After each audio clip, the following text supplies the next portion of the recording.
क्योंकि जब ये अटैक हुआ तब भी बातचीत चल रही थी और ऐसे में पूरी गारंटी चाहता है ईरान। और ईरान ने साफ कर दिया है कि जैसा मैंने कहा कि क्या क्या कंडीशन थे। एक तो ये कंडीशन ईरान रखने वाला है जो हमें यहाँ पे इंफॉर्मेशन मिल रही है। एक तो ये कि जो मिडल ईस्ट में चाहे वो कतर हो, कुवैत हो, यूएई हो या बाकी जगहों पे जहां जहां पे भी यूएस फोर्सेस की मिलिट्री बेसिस हैं उनको बंद किया जाए और साथ ही जितना भी लॉस ईरान में हुआ है उसकी भरपाई की जाए और ये लिख के दिया जाए कि आगे वो हमला कभी नहीं करेंगे।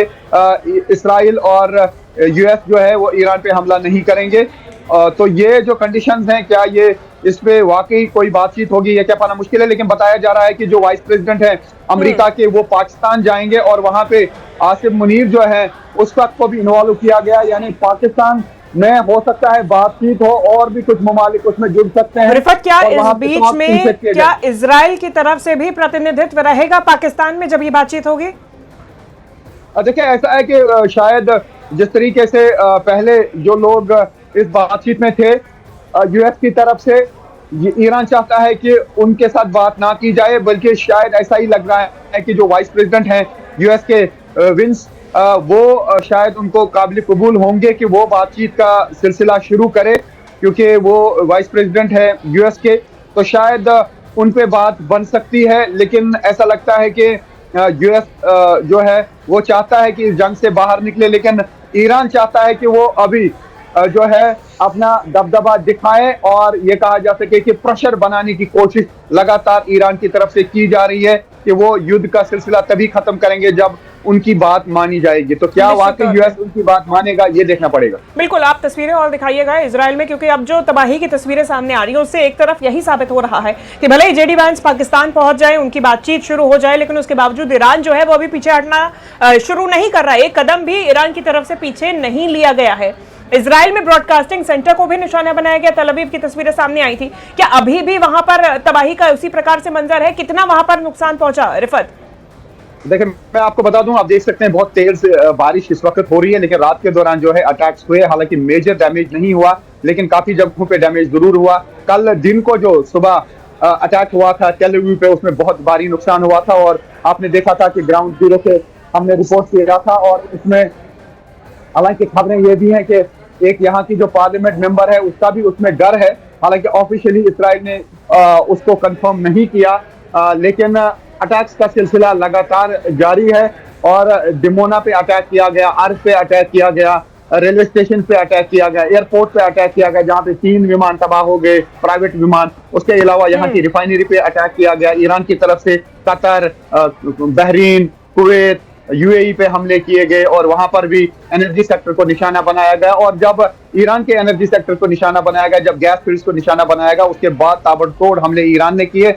और उन्होंने कहा कि जब तक यूएस ये अटैक्स बंद नहीं करेगा तब तक मिडिल ईस्ट में इस तरीके की अटैक जारी रहेंगे। तो उसके बाद प्रेशर में जरूर आ गया यूएस, क्योंकि जो टारगेट्स रिलीज किए जिस तरीके से पहले 48 घंटों की धमकी ट्रंप ने दी थी, उसके बाद ईरान ने जो लिस्ट जारी किया कहां पे वो अटैक कर सकते हैं मिडिल ईस्ट में, उसमें वाटर डिसैलिनेशन प्लांट जो दुनिया का सबसे बड़ा प्लांट है। आपको मालूम है कि यहाँ पे समंदर का पानी साफ किया जाता है और जो डिसैलिनेशन प्लांट है मिडिल ईस्ट में वो भी निशाने पर रखा गया ईरान की तरफ से। तो उसके बाद प्रेशर में जरूर यूएस आ गया और उन्होंने बातचीत का रास्ता जो है खोलने की कोशिश की है। अब देखना पड़ेगा कि जेडी विंस जो है अगर पाकिस्तान पहुंचते हैं तो किन किन से वो बात करेंगे। हो सकता है कुछ और मुल्क भी इस बातचीत में जुड़ सकेंगे ताकि ईरान को कन्विंस किया जा सके कि वो बातचीत का रास्ता निश्चित तौर पे रिफत, क्योंकि डिसैलिनेशन प्लांट्स पानी के लिए तरस जाएगा अगर खड़ी देश अगर वहां पे अटैक होता है। तो बहुत शुक्रिया आपका रिफत, तमाम तस्वीरें जानकारी हम तक पहुंचाने के लिए। जानकारी इस बीच ये भी साथ में आई है सामने की यूएस के साथ में बातचीत की प्रक्रिया के बीच ईरान का बयान सामने आया। ईरान की तरफ से कहा गया कि मुसलमानों को ऐसे किसी भी देश पर निर्भर नहीं रहना चाहिए, ऐसे देश पर निर्भर ना रहें जिनकी नजर में हम महत्वहीन हैं। ईरान की तरफ से कहा गया कि ऐसे देशों की नजर सिर्फ हमारे तेल और गैस पर है।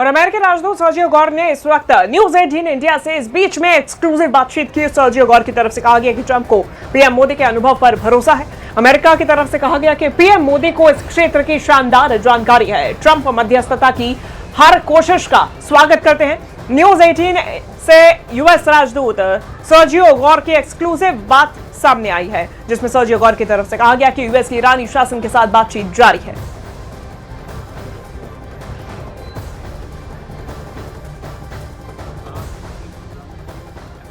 Involvement. He is a national leader, an international leader, and not only is he an international leader, he's been around for many years, and so he brings a wealth of knowledge. He is able to provide, input that is very valuable. It's something that President Trump truly appreciates, and so of course he's always willing to consult with our partners. India's at the top of those list of partners. और America पश्चिम Asia में अब सैन्य ताकत बढ़ाने जा रहा है। जानकारी सामने आई जहां पश्चिम एशिया में 2000 यूएस पैरा ट्रूपर्स की तैनाती की जाएगी। और ऐसे में अमेरिकी मीडिया के हवाले से ये बड़ी खबर सामने आई है। अमेरिका की तरफ से अपनी सैन्य क्षमता भी बढ़ाई जाएगी। तो एक तरफ बातचीत, तो दूसरी तरफ यूएस की तरफ से अपनी सैन्य क्षमता बढ़ाई जा रही है। और पश्चिम एशिया में 2000 से ज्यादा यूएस पैरा ट्रूपर्स की तैनाती अमेरिका की तरफ से की जाएगी। अमेरिकी मीडिया के हवाले से ये बड़ी जानकारी सामने आई है। तो पैरा ट्रूपर्स जो सबसे ज्यादा इस वॉर फील्ड के लिए तैयार है, उनकी तैनाती पश्चिम एशिया में की जाएगी। अब ट्रंप को पता है कि उन्हें बैड न्यूज के लिए हमेशा तैयार रहना है। इस युद्ध में अब अमेरिका ईरान का दूसरा बड़ा टारगेट है। अमेरिका ने एक बार फिर कुवैत की जमीन से ईरान पर हाइमार्स रॉकेट दाग दिए और इसके बाद ईरान ने जो पलटवार किया, वैसी चिंगारी अब अमेरिका की जमीन पर भी नजर आ रही है।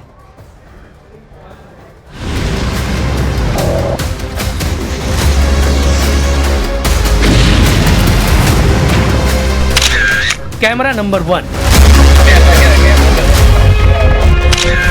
कैमरा नंबर 2,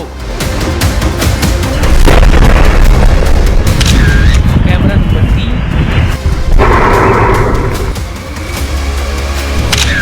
कैमरा नंबर 4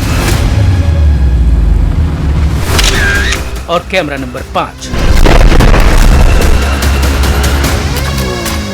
ये ईरान नहीं है, ये लेबनान नहीं है, ना ही ये दुबई, कतर या बहरीन है। ये ईरान का दुश्मन नंबर 2 इजराइल भी नहीं है। ये है अमेरिका, ईरान का दुश्मन नंबर 1। और यहाँ लगी आग ने ट्रंप की नींद उड़ा दी। ट्रंप ने वार्निंग ईरान को दी, लेकिन जलने अमेरिका लगा। क्या हुआ?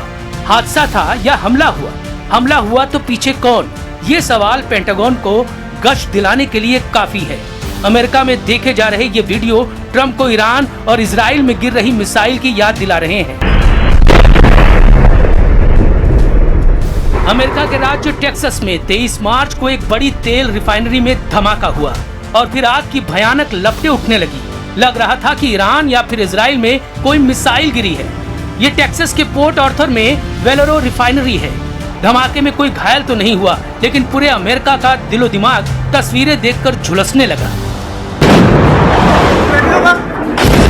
इजराइल पर गिरती ईरान की मिसाइलों के बीच ट्रंप को जब पता लगा कि एक धमाका उनके देश में भी हुआ है, तो जाहिर है तनाव का लेवल क्या होगा।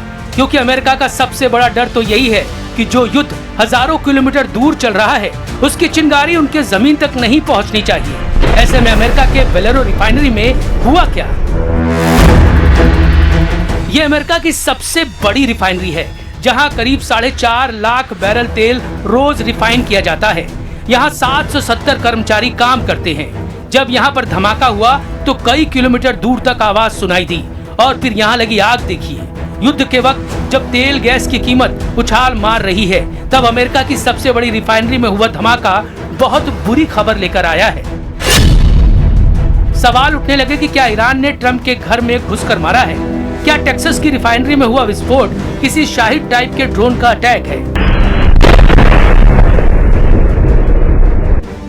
टेक्सास की रिफाइनरी में हुए धमाके के पीछे तकनीकी गड़बड़ी बड़ी वजह बताई जा रही है।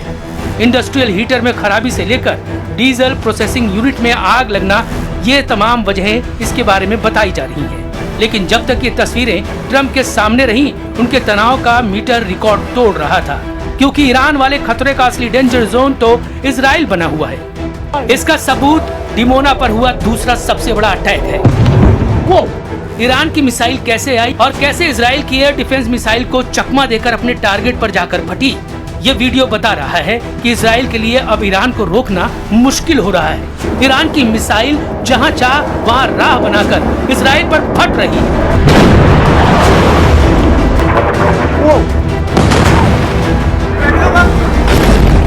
तेल अवीव में खुर्रम शहर मिसाइल ने बड़ा कहर मचाया है।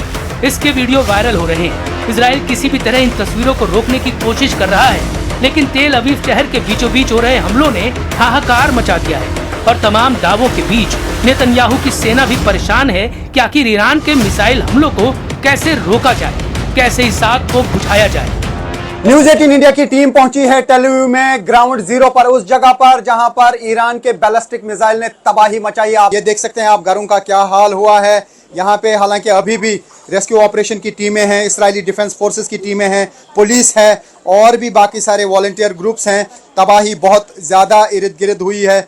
जो भी घर थे वो तबाह हो गया, जो भी बिल्डिंग्स थी वो तबाह हो गई, शॉपिंग मॉल तबाह हो गए, गाड़ियाँ जलकर राख हुई हैं। ये देख सकते हैं आप जिस स्पॉट पे गाड़ियाँ थी जहाँ पे असल में ये अटैक हुआ वहाँ पे भयानक तबाही हुई है।